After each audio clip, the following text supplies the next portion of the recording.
Good evening, Trinbagonians and my Caribbean footy family. But tonight it's not Man U. We're all about the Soca, not Warriors, but the Princesses. Big up to our girls in red tonight, guys. It's more than a match, more than a friendly. It's a battle against Jamaica. It's the heartbeat of women's football in Trinidad and Tobago as it comes back. Life is bread and tate again as Kenya Corner leads the team back out the line as the captain retaining her spot. And we're talking about Kenya Corner because, yes, we know Yaya the monster.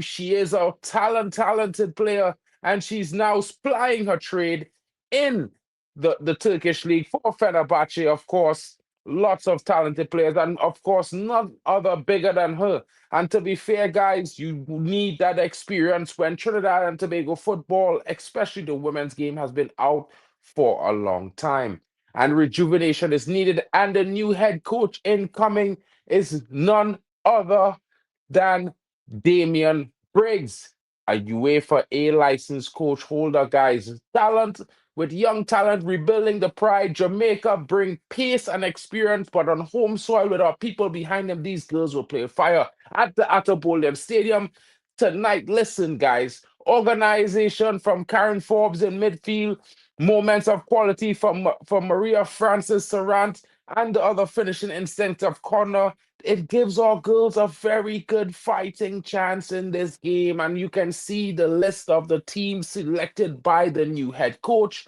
scrolling down below, as well as the team from Jamaica. Guys, I will put that picture up on the screen shortly so you can see the starting lineup again.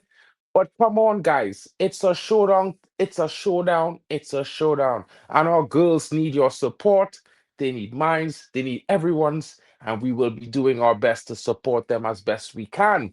And I'm sorry that I wasn't able to do a watch along for this game because, the timing is too close to me having to go to work. So I apologize to the girls, but I won't miss any of your other matches. I promise I will be penciling them in and doing watch alongs for the Soca Princesses. And let's get them on the road to qualification. Let's go. Come on, guys, join me. Let's meet this brand new manager. And of course, we're talking about the new TT Women's head coach, Damian Briggs. Guys, let's hear what he has to say as he is set the stage in his first press conference as the new manager. You're Let's just listen about in three and let's weeks or so react. into preparation of this team ahead of the bigger picture, which begins at the end of next month. Taking this game now against a Jamaican team that has been the formidable team in the region. How does that assist your preparations toward the build-up for the qualifiers? I And think the Reggae Girls are a it's good formidable for us team. because you always want to play teams of a higher level because good opportunity to sort of judge where you are and benchmarks within certain things within the team.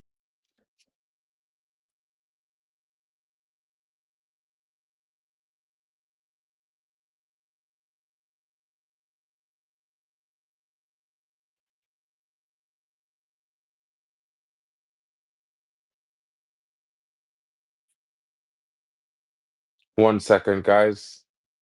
A little technical issue there, you know, but right back with you in a few seconds. But as he was saying, guys, the matchup, let's just cut into his first segment there really quickly. The matchup against the Jamaican Reggae Girls is going to be a very tough fixture for the TNT women's team because, as will be mentioned later, a lot of our girls have been inactive recently. So it's not one of those things. It's not one of those situations where, we have been playing consistent football and we have been playing it all the time. No, we have not. We are in a situation where it's going to be an interesting uphill battle for Trinidad and Tobago as they are trying to get themselves back into perspective. Because, yes, we are a footballing team, and yes, the Soca Princesses have done well and have shown quality over the years. But it's going to be an interesting situation, guys, because realistically, the team it's restarting from ground zero. It has been a long time. They have had the similar sanctions as the main team. It was the entire federation.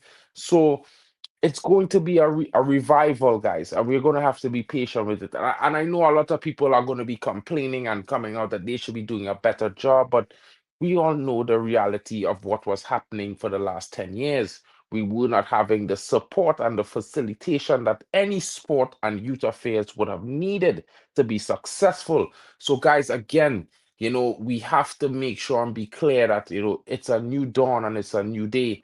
And of course, we definitely need to be doing different things. And as a what we would like to consider ourselves a footballing nation, we need to understand that it's not just going to be overnight. These things take time. And of course, after being out for so long, we're going to have to do things over again. And we have to fix the problems that were there for years. And those problems, they're not easily fixed. They don't happen overnight, guys. So we're going to have to make sure and be prepared for a haul. You know what I mean? Kenya Cordner is not the young ace that she was. She's an experienced veteran, and she's still going to be doing her best to lead the line for us. And that is certainly going to take a toll. Of course, it may not be the performances we expect. It may be a difficult road.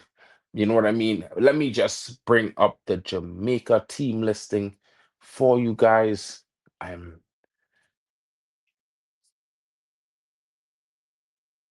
It's good for us because you always want to play teams of a higher level because that gives you a good opportunity to sort of judge where you are and benchmarks within certain things within the team.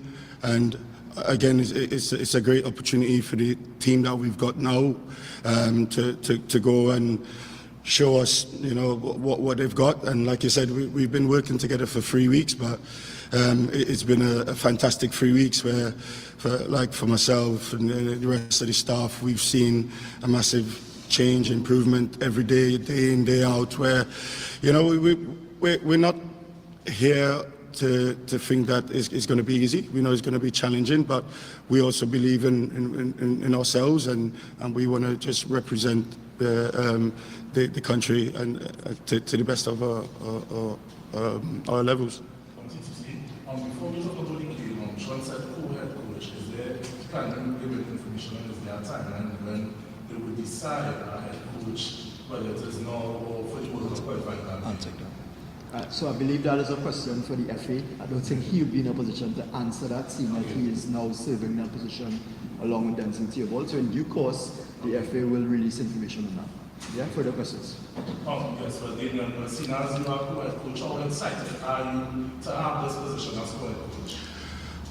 I think first of all, it's a joint effort. As a Trinidadian, trying to be a good national myself, it's always good, like coming to represent your country, give something back. So I'm quite excited with the opportunity given. And again, I would like to thank the president and also the head of the women's game, Janelle James, for giving myself and Densill the opportunity to carry the work and work with the women to try and achieve the goal that's at hand.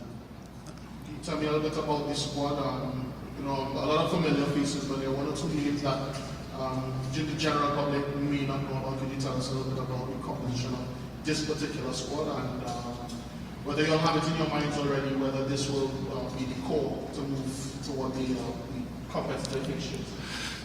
For us, I think this particular period is giving us, especially with it being a friendly, is giving us a good opportunity to look at more of the local-based players. Interesting. Looking at local base is always a good thing. Or ladies who've come from abroad. But in general, it's a good opportunity for us to look at the most of local-based players and find the quality assess or the team, them see what have, for what see they are. So who could when go we start forward, to look further afield at some of the other players who play abroad, we're trying to see what is the best sort of blend or mix we can get with the best local ones and the best ones who's playing abroad. Also, there's a big emphasis on also blending the youthful players with some of the more experienced players, and using some of the experienced players to help the youthful players as well. Interesting points, using a blend of youth and experience to transition the team. I think it's excellent decision from the coach coming in. Him and Densill I've been Theobald will be coaching doing big things. in the UK It's a for the last partnership. 15 as I begin sort to of years. understand watching this live with you guys. I started off like everyone else, loving the game and a passion for the game, passion for coaching. No, he's a UEFA licensed coach, guys. Never forget that professional this guy is academies a across in the UEFA UK. licensed coach. Crystal Palace, Southend United, Charlton, Norwich, he's got the Ipswich. certifications. Currently, I'm the holder of the UEFA A license, again, which gave me the opportunity to be on courses with more experienced players, past players who played in Premier League, and also for me, it gave me a massive opportunity to learn and just to be able to come now and blend some of my experience with, Denzill's experience, because also Denzill's a fantastic coach, and we work really well together, and it's a blend of ideas. So I think for me, like, this is again, like, my passion now is to come and give something back to home and share my experiences and blend it with the experiences of the coaches there. So for me, I don't think there's much of a great difference between some of the coaches here and some of the coaches there. I think coaching, again, it's all about being able to work together, being able to share ideas and work in unison in a multidisciplinary team, because it's not just one person that would make a team click. You have to combine the different departments, and it's how well you do that, and the skill of the coach to blend all these things together. You have another question? Yeah. Go ahead. Coach, in terms of the team itself now, is the team fully, from your view, is the team fully focused ahead of the game? Because I know there have been some from outside the building that there have been some negativity surrounding the team with the dismissal of Anglesey and with Asher James. Is the mindset of the team fully focused? Yeah, we are. To be fair, we've bonded and we've gelled together. Again, we sat down and we had conversations, staff, players together, and everyone's sort of singing from the same hymn sheet.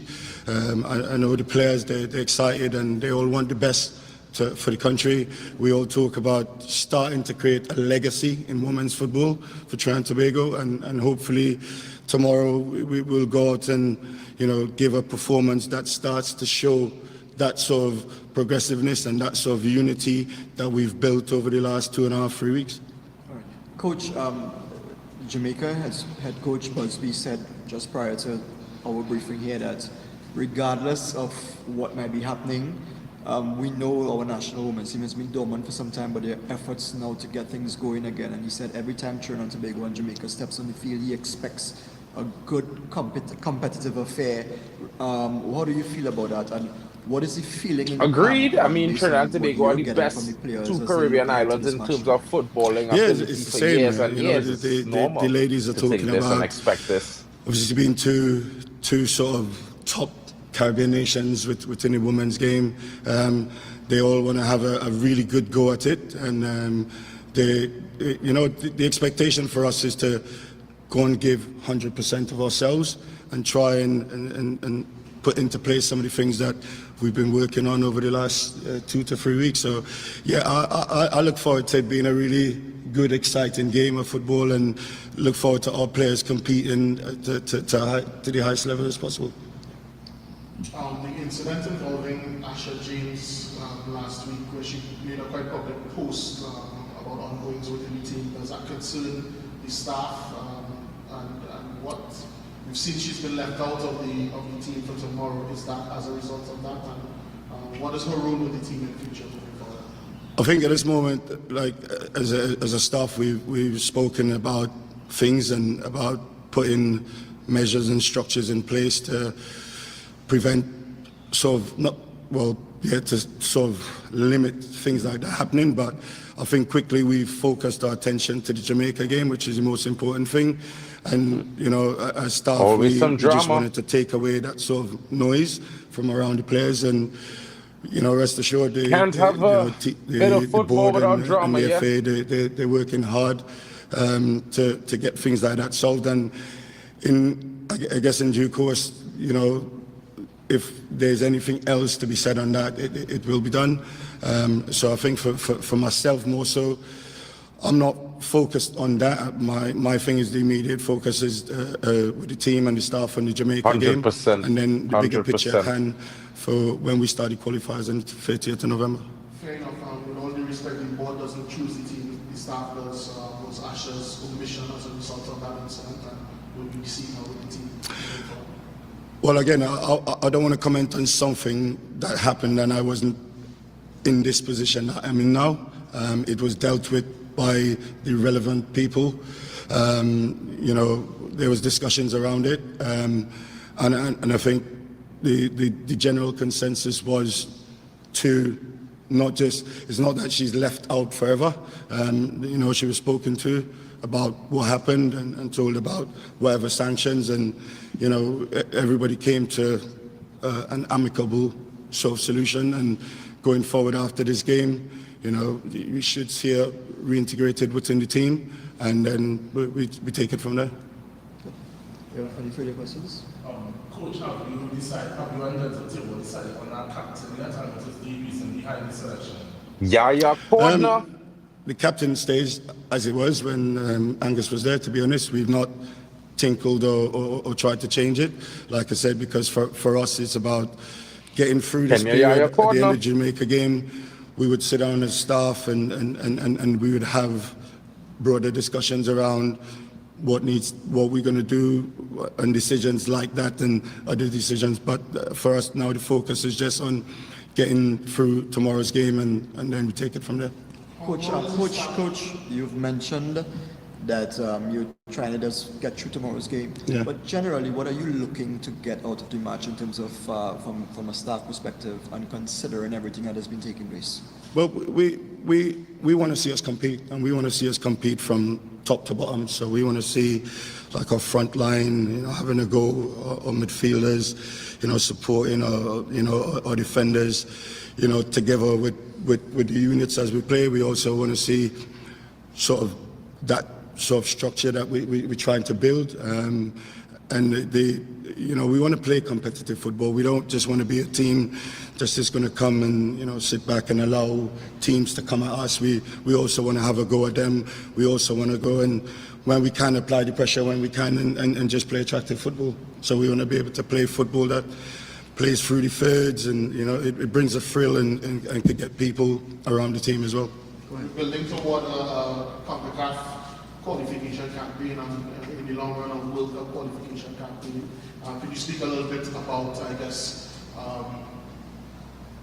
what will be the approach? You know, how has the team sort of figured out what will be necessary to get, first of all, into the Concacaf Championship out of our group, and then perhaps be contention for World Cup qualification?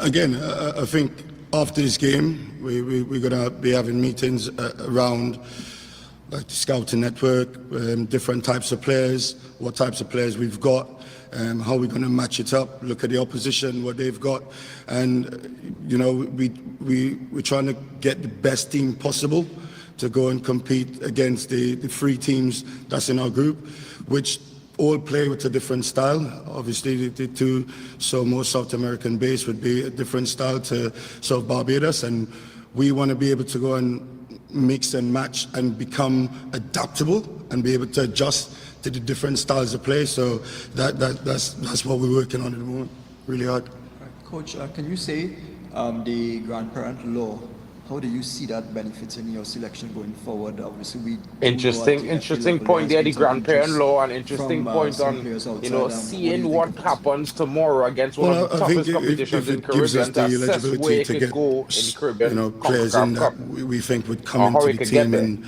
and help, you know, make the team better. We always trying as staff to find players that will give us that improvement. you know, in the game of football today, as you know, if you can get the best of the best, you will go and look for the best of the best. So if it helps us to get players, so welcome it as well. Go ahead, to the back. Really coach, you spoke about 3 foreign-based players. Are they new players or are they players who are regular teams? You know, they've so Maria Sarant and Katie Johnson, they've been with the team before, and I think there's one other that's going to be coming in soon. Again, I have to speak to the relevant people about it, and as and when I know more, I'll get it out to Sean, and Sean will get it out to you guys. Interesting. Coach, 2 questions. Go with one and then we go to Justin. Okay, they didn't say a name when it comes to the captain. Can you confirm a name of who is the captain of the team? Yeah, Kenya Cordner will stay on as captain of the team. What qualities do you see in her that makes her a justified captain? Well, for one, the leadership skills that she shows both on and off the pitch.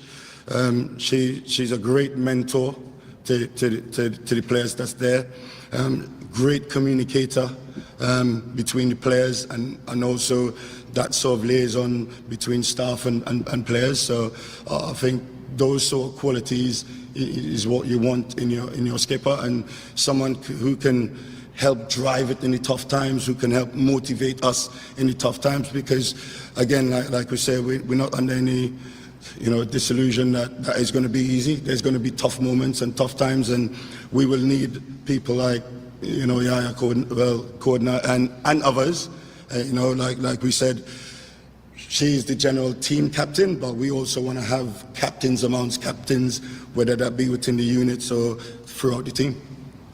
So follow up to that, she's not playing for the national team in a while. The team itself has been dormant for some time as well.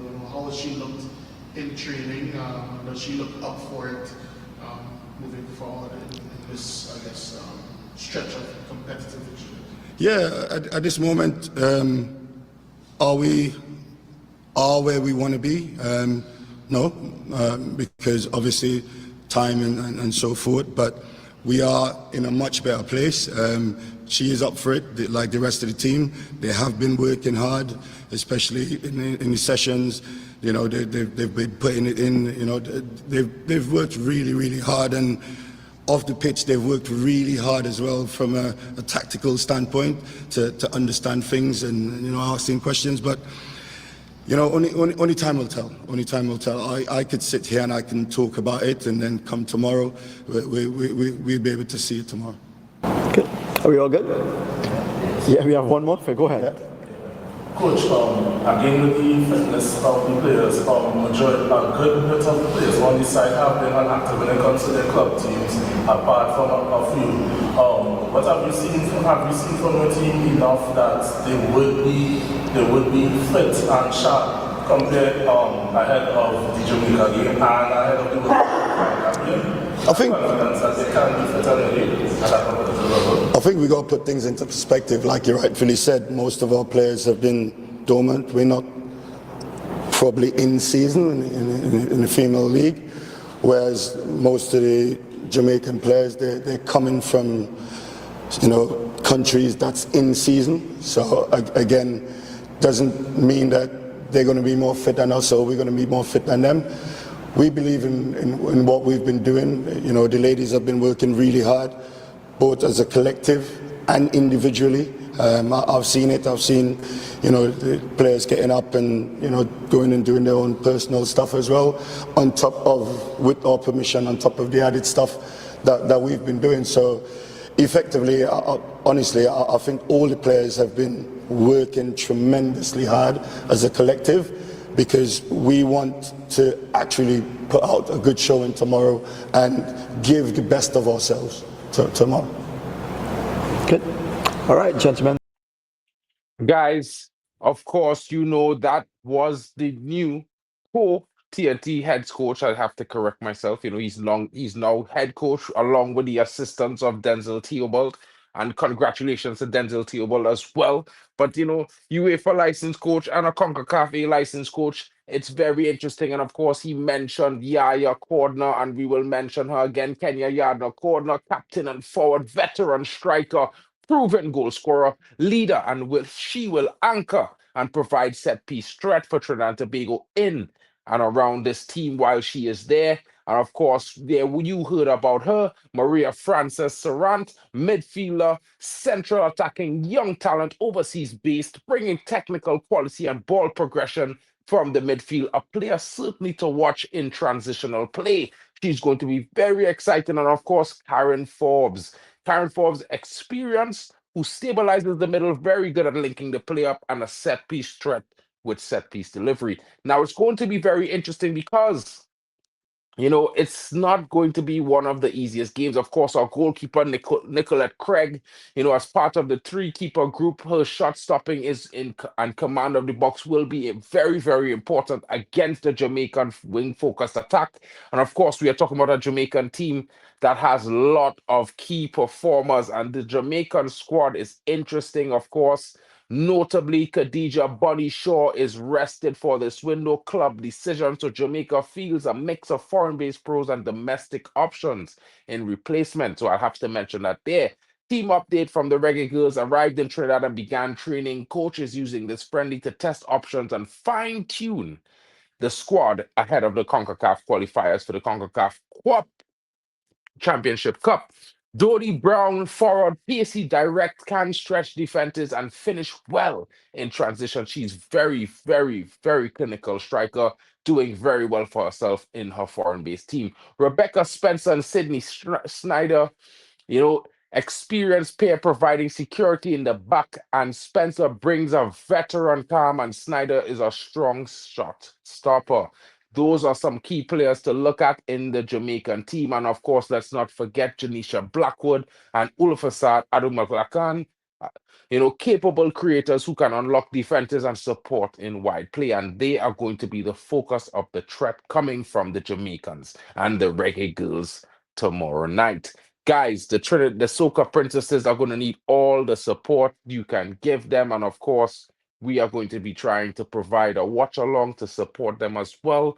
As you know, your boy MarkN, I love my Trini football. I love my football in general, and I'm a Manchester United fan. But of course, we got to support the girls. We got to support the boys. It's World Cup qualification, 6 points or bust, and it's CONCACAF Championship Cup. See and analyze where we are at in competition with Jamaica, and then how can we find ourselves in absolute competition with the two South American teams and Barbados to get ourselves into the CONCACAF Cup. And it's going to be interesting to see what happens there. Of course, we are going to be looking forward to a robust performance from the girls. And of course, guys, it's going to get even more interesting. I just wanted to bring this to the fore. This is the starting lineups. This is for the team sheets for the games tomorrow, as you can see on the screen.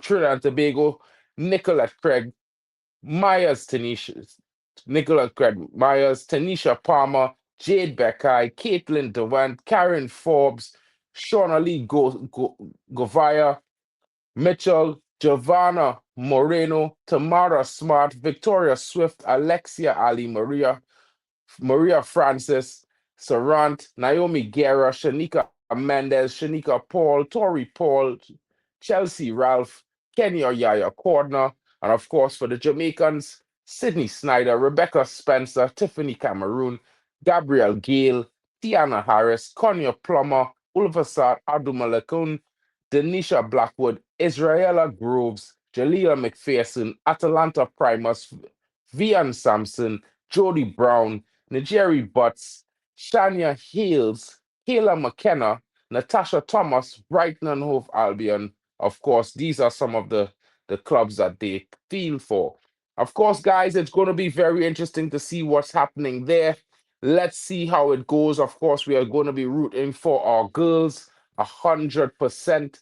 We are not going to let anyone step on their toes. Of course, guys, it's going to be an interesting situation As long as we can put our best foot forward, of course, be there to support the girls. Do you can be critical of their performance, but at the end of the day, remember they have not been having much active football, and for the most part, in some cases, some of the girls have not been active. They've been dormant, as well as the local leagues. They're now restarting, so it's like we are rebuilding from the ground up in the men's game and the women's game. Of course, the men's game is starting to show an exciting performances, watch worthy performances. You can go and enjoy watching the Trinidad men's team now. Maybe we just get 6 points when we go to the playoffs, and that might be the best situation for Trinidad and Tobago men's team. But for now, the women's team is the focus, guys. And I'm telling you, if there's anything to count on, it's quality coming from the women. They are hard workers. They know where they're at. They've been calling for football. They want this. So let's support them in their dreams, guys. It's been your boy, MarkN MUFC fan, and of course, Soca boy extraordinaire, Trini boy extraordinary, and of course, I'm gonna be here all day. So smash the like, subscribe, join me on the road to the World Cup, road to Concacaf Women's Championship, and of course, the road to the World Cup 26 for the men's and the Soca Warriors. Let's go, smash your likes, get the girls in your prayers, get them in your chairs, and let's go. Let's go. It's TNT football to the world.